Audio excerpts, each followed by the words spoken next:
రానున్న పార్లమెంట్ ఎన్నికల్లో మహబూబ్నగర్ లోక్సభ అభ్యర్థిగా మన్నె శ్రీనివాసరెడ్డిని బీఆర్ఎస్ ఖరారు చేస్తుంది. నిన్న 4 లోక్సభ స్థానాలకు పార్టీ అధినేత కేసీఆర్ అభ్యర్థులు ప్రకటించారు. ఇవాళ మహబూబ్నగర్కు మన్నె శ్రీనివాసరెడ్డి పేరును ఖరారు చేశారు కేసీఆర్. 2019 లోక్సభ ఎన్నికల్లో బీఆర్ఎస్ తరఫున శ్రీనివాసరెడ్డి విజయం సాధించారు.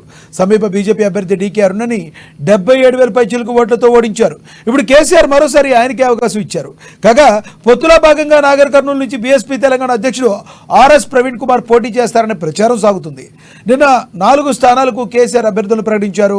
కరీంనగర్ ఎంపీ అభ్యర్థిగా బోయినపల్లి వినోద్ కుమార్, పెద్దపల్లి అభ్యర్థిగా కొప్పుల ఈశ్వర్, ఖమ్మం అభ్యర్థిగా నామా నాగేశ్వరరావు, మహబూబాబాద్ అభ్యర్థిగా మాలోద్ కవిత పేర్లను ప్రకటించారు.